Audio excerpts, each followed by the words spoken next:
Bonjour tout le monde, j'espère que vous allez bien. Aujourd'hui, on est mardi le 28 janvier et je tiens à m'excuser parce que ça a été long avant que je puisse mettre en ligne mon vidéo sur les couches lavables. Oh, désolé, la queue de mon chat. Dans le fond, c'est ça l'affaire. Ce qui s'est passé, c'est que j'ai filmé le vendredi, je pense. Le vendredi, le 24, c'est juste que je l'ai filmé sur mon cellulaire. Puis dans le fond, ce que je me suis rendu compte, c'est que là, ça avait comme mon vidéo était vraiment trop long. Ben en fait, trop volumineux pour mon cellulaire. Je me suis dit aujourd'hui, j'allais le recommencer. Et puis, en fait, je vais essayer maintenant de filmer avec mon iPad en espérant que ça aille mieux. Donc aussi, la dernière fois que vous m'avez regardé, j'étais en train de vous parler de mon épicerie et de tous les points que j'ai accumulés grâce à ma carte PC Optimum. Puis je voulais juste revenir là-dessus un petit 30 secondes parce que je ne vous ai pas dit comment j'avais accumulé en tout. Juste pour que vous sachiez, quand vous accumulez 10 000 points avec la carte PC Optimum, on peut avoir 10 $ en fait de rabais sur ton épicerie lors de la prochaine fois ou en fait la fois que tu vas vouloir l'utiliser. Puis grâce à tout ce que j'ai accumulé, je suis rendue à 33 580 points. Ça veut dire que la prochaine fois que je vais aller au Maxi, je vais pouvoir en fait baisser mon épicerie de 30 $. Donc c'est ça, je voulais juste vous montrer. Si vous ne connaissez pas ça, je vous le dis, c'est vraiment super. Puis là, j'ai encore un 10 000 $. Ah, 10 000 $. Ça serait génial. Un 10 000 points qui commence demain. Si tu achètes pour 30 $ dans un maxi, tu as 10 000 points. Donc, tu achètes 30 $ d'épicerie et tu as 10 pièces de rabais. Alors, je connais pas beaucoup de cartes. En fait, c'est pas que je connais pas beaucoup de cartes. On va s'arrêter là-dessus aussi. Là, je suis une grande fervente des cartes fidélité de plein de magasins. Mais au niveau d'épicerie, tu sais, je sais que l'IGA, il y a l'Hermès. Moi, je sais pas, là, je suis peut-être pas capable d'utiliser ça comme du monde, mais mon Hermès, ça grandit jamais, mon montant. Je pense que je vais jamais vraiment assez au IGA. Et ça, on a le métro. Tu sais, moi, j'ai un métro ici dans mon village, mais ça fait jamais autant de remises en dollars comme le Maxi. Puis le Maxi veut pas. Souvent, il y a des super de bons spéciaux. Puis avec cette application-là, honnêtement, je me trouverais un peu nounoune de ne pas en profiter. Bon, parenthèse terminée.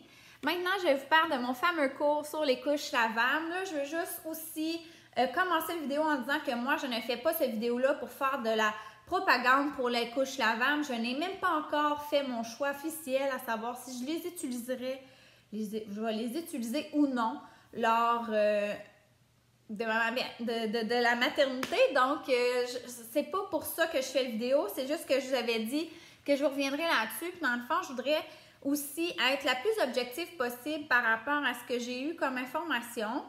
Comme ça, vous allez pouvoir aussi plus savoir, tu sais, vous allez savoir les grandes lignes des deux, les points positifs des couches jetables, les négatifs, même chose pour les lavables. Puis vous allez être capable après ça, je pense, de vous faire un point de vue personnel à ce sujet-là, puis un peu vous savoir est-ce que vous voulez les essayer ou pas, est-ce que c'est pour vous ou ça ne l'est pas. Commencer avec les positifs des jetables versus les négatifs des lavables. Parce que veux pas, quand on parle des positifs, souvent ça vient avec les négatifs de l'autre. Donc j'y vais.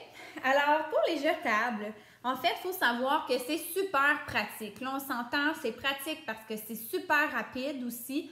Ça, c'est les deux plus grands points, en fait, là, que j'ai trouvés. Pratique au niveau que tu prends la couche, tu changes ton bébé, tu remets la couche, tu jettes ça, c'est terminé. C'est super simple. Aussi, c'est ça, c'est plus rapide au niveau de l'habillage, un peu moins d'étapes. Par la suite, les couches jetables sont plus absorbantes. Vraiment, ont été conçues là, pour vraiment avoir moins de fuite, surtout lors de la nuit. C'est sûr que tu n'as pas de tâches supplémentaires, donc pas de lavage à faire en faisant les jetables. Donc, veux pas, c'est du temps que tu peux faire pour autres tâches, en sachant qu'être maman, j'imagine qu'on manque de temps. Hein?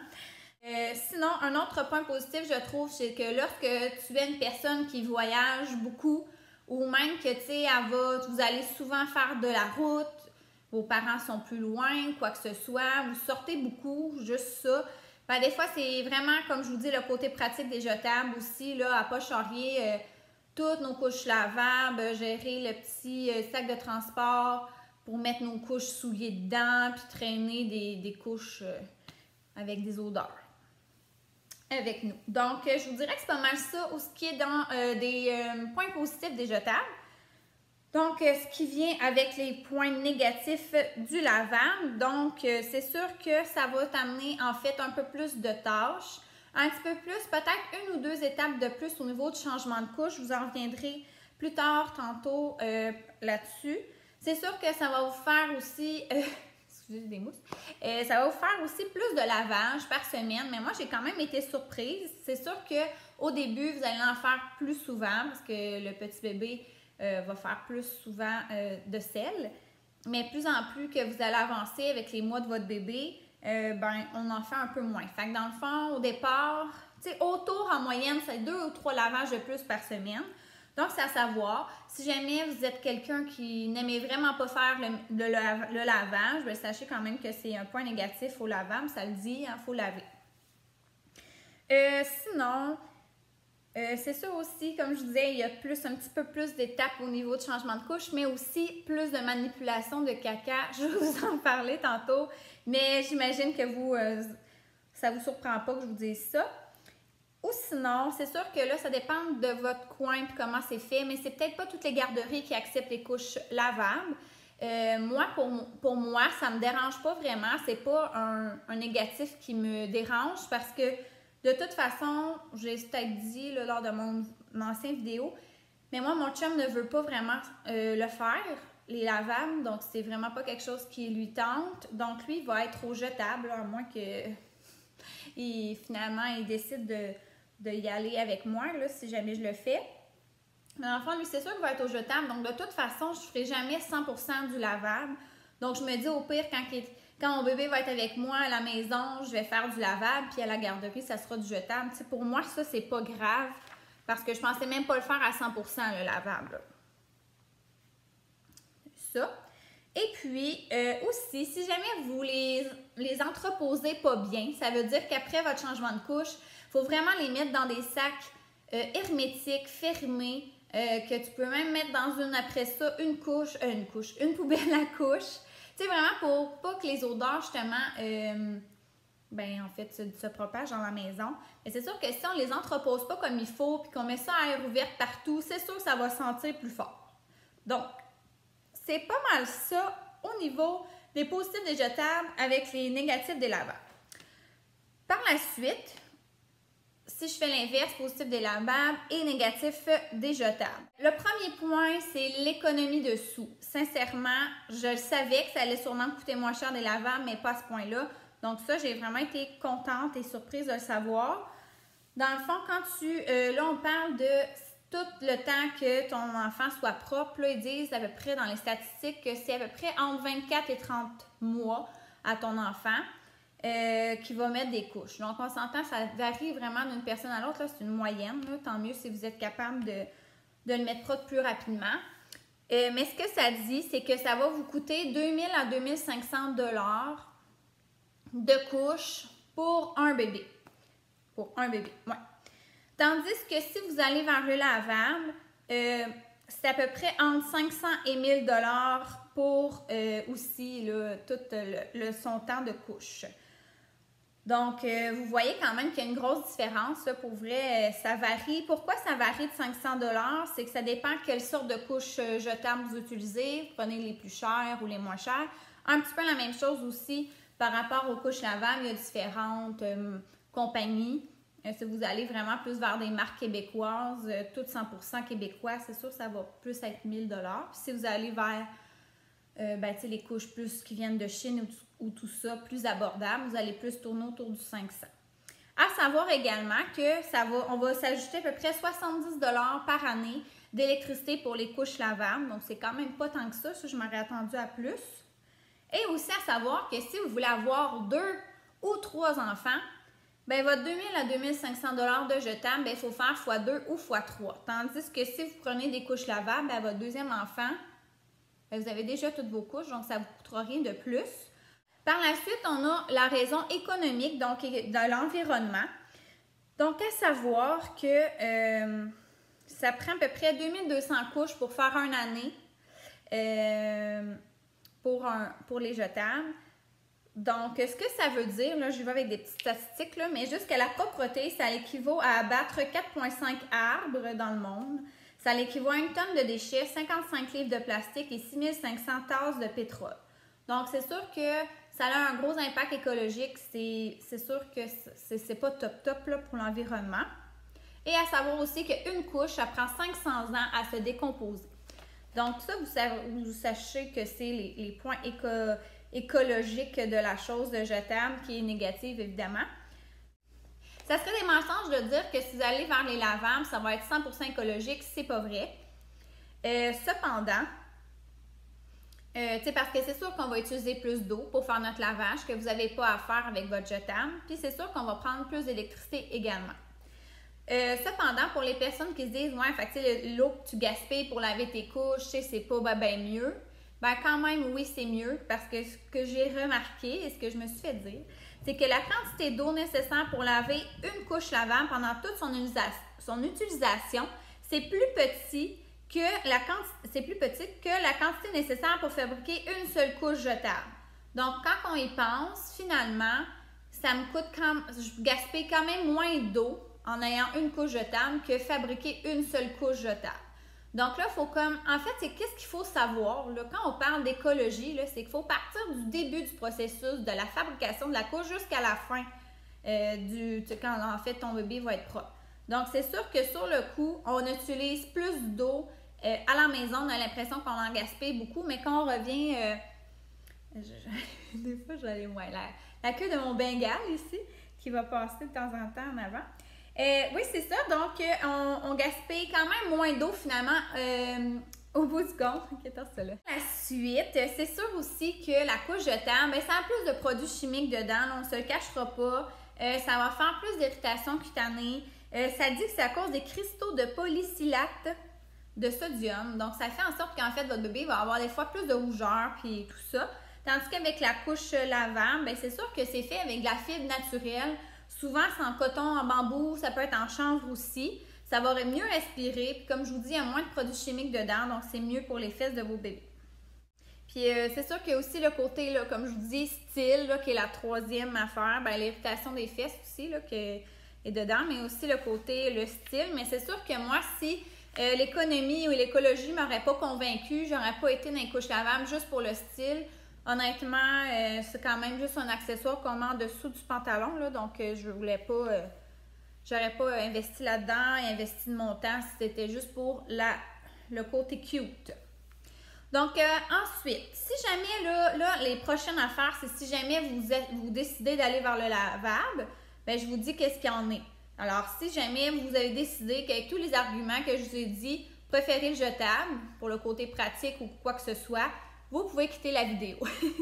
Sinon, je vous invite à, si vous êtes encore indécis ou bien le lavable vous tente, continuez à écouter la vidéo. Je vais vous dire en fait c'est quoi exactement, dans quoi on s'embarque, qu'est-ce qu'il faut avoir et tout. Donc, pour partir, il faut à peu près avoir 20 à 24 couches lavables. Moi, la madame, elle me dit en fait qu'avec ça, on était correct. C'est sûr qu'au début, on va passer beaucoup de couches, ok? Je vous dirais qu'à 20-24 couches dans les débuts, quand vous allez commencer avec votre bébé qui n'est peut-être pas naissant, mais c'est dans les débuts, dans les premiers mois, vous allez peut-être faire du lavage à peu près à une journée et demie à peu près. Mais plus que votre bébé va vieillir, plus justement les lavages vont s'espacer parce qu'ils vont prendre un peu moins de couches. Donc, ce qu'elle nous avait dit, c'est qu'en fait, si vous le faites pour le mode économique, c'est que ça ne sert à rien si on acheter 50. Oui, au début, ça va vraiment rouler, puis vous n'allez vraiment jamais avoir à faire de lavage, mais à un moment donné, vous allez tellement en avoir trop que je pense pas que ça va être tellement si utile que ça finalement. Mais si ça vous rassure, vous pouvez en acheter 30, là, c'est pas grave. C'est pas un chiffre... Elle, en fond, elle y va pour que ça soit le plus économique possible. Donc, plus économique possible à 20-24 couches. Puis ça dépend comment on est organisé aussi dans la vie, là. Autre point à savoir, dans tes 20-24 couches, qu'est-ce qui est important, ce qu'elle m'a, en tout cas, pas à moi, là, mais elle nous a suggéré, en fait, c'est de ne pas prendre toutes les mêmes couches de la même compagnie.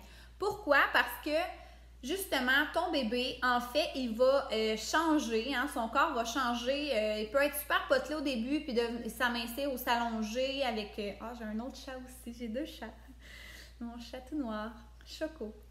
Ouais, c'est ça. Fait que dans le fond, ton set, là, ben, il va. C'est ça. Ton bébé va changer et tout ça.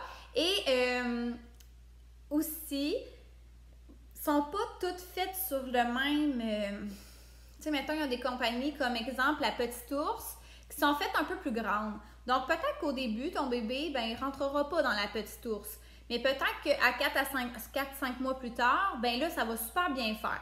Donc, si on a un peu de chaque compagnie, ben ça va bien aller tout le long de notre processus de couche lavable. Parce que si on a toute la même compagnie, puis on s'achète le même lot de toute la même compagnie, si jamais il y a des mois de temps que là, le fit ne marche pas bien avec ton bébé, ben là, tu es pris avec ça parce que tu as toutes les mêmes sortes de couches. Bref, c'est un conseil qu'elle nous disait, mais c'est vraiment à vous de voir ce que vous voulez faire avec ça. Si vous avez vraiment des compagnies chouchou, ben vous pouvez les prendre aussi, là, si vous savez que ça fait bien avec votre bébé. Par la suite, sachez qu'avec des couches lavables, il faut vraiment un détergent spécial qu'on n'achète pas en fait à l'épicerie ou en pharmacie ou quoi que ce soit. En tout cas, moi, je ne vous conseille pas. Ben, en fait, c'est la madame qui ne le conseille pas. Parce qu'il paraîtrait que le Tide et tout ça, c'est que ça mousse vraiment beaucoup trop. Puis, ce ne serait pas bon pour les couches lavables, pour leur entretien, tout ça. Si vous voulez les avoir le plus longtemps possible, prenez un détergent spécial pour couches lavables qui se vend dans toutes les boutiques de bébés où ils vendent des couches lavables. Par la suite, donc comment ça fonctionne en fait, maintenant qu'on sait comment ça marche, c'est avec votre laveuse. En fait, là, il y a 2 sortes de laveuses dans la vie, là. C'est soit les vieilles comme moi, que c'est comme une cuve avec un bras au milieu, les anciennes, que tu sais, c'est vraiment sur le dessus qu'on va mettre notre linge, ou bien il y a ou sinon les laveuses frontales. Donc, je vais dire vieille laveuse, mais ce n'est pas nécessairement des vieilles laveuses, là, mais c'est la vieille technologie de laveuse ou les frontales. Donc, sachez en fait qu'il paraîtrait que les vieilles laveuses laveraient mieux les couches lavables. Peut-être dû au niveau d'eau, des fois qu'avec la frontale, il paraîtrait que c'est pas tout le temps facile. Mais ça se lave aussi là, super bien, là, mais c'est juste en tout cas, il y a un petit must un peu pour les plus vieilles laveuses. Dans le fond, quand tu commences à faire ton lavage, tu es rendu là, bon, tout le monde a le rince sur sa laveuse, donc on commence à faire un rince, OK? Pas de savon, à l'eau tiède. Alors, on met toutes les couches souliers dans ça, on part un rince. Après ça, vous mettez votre laveuse au cycle le plus sale que vous avez sur votre laveuse, vous mettez votre savon. Puis là, c'est vraiment pas beaucoup de savon. Puis on se rend compte des fois que les compagnies de savon là, nous en font mettre beaucoup trop. Si vous avez une vieille laveuse comme moi, c'est 30 ml de liquide. Puis si vous avez une frontale, c'est 15 ml de liquide. Et c'est ça, on met ça au cycle le plus sale avec de l'eau tiède. Il faut à peu près 20 couches pour faire un lavage. Puis là, vous allez me dire, ben là, tu nous dis d'acheter 20 couches. Mais là, il faut 20 couches pour un lavage. On fait quoi pendant le temps qu'on fait notre lavage? Mais je lui ai posé la même question parce que je trouvais ça drôle. Sauf que, tu sais, ce qu'elle me dit, c'est que tu peux faire un lavage à 15 couches. Puis après ça, parce que moi, je pense utiliser des lingettes lavables également. Donc, tu mets des lingettes au cycle après le rince. Ou tu peux même mettre 1 ou 2 serviettes là, quand tu es rendu après ton rince, évidemment, là. Puis, pour balancer le poids, c'est juste parce que si on n'en met pas assez de couches, il n'y aura pas assez de frottement. Ou sinon, tu peux faire juste un cycle un peu avec moins d'eau, puis mettre moins de couches, ça pourrait fonctionner aussi. Alors voilà, c'est tout. Donc, dans le fond, c'est juste un rince de plus qu'un lavage ordinaire. C'est quand même pas si pire. Mais juste à savoir qu'il faut, c'est ça, un savon un petit peu plus spécial. Après ça, ben là, c'est toi qui choisis. Si tu veux, tu peux les mettre à la sécheuse. Si tu les mets à la sécheuse, il faut les mettre à l'eau ou à médium maximum. Puis après ton séchage, il faut juste savoir qu'il faut les laisser refroidir. Parce que si on les manipule qui sont super chaudes, des fois, ça va pouvoir justement, là, en tout cas, les abîmer et tout ça. Donc, il faut les laisser, c'est ça, tempérer. Ou sinon, ben, vous les séchez à l'air. avec soit des épingles à linge que vous mettez, mais je vous conseille dans une couche, je vais vous le montrer. En fait, attendez, je vais aller me chercher 2 couches que j'ai en bas, ça sera pas long.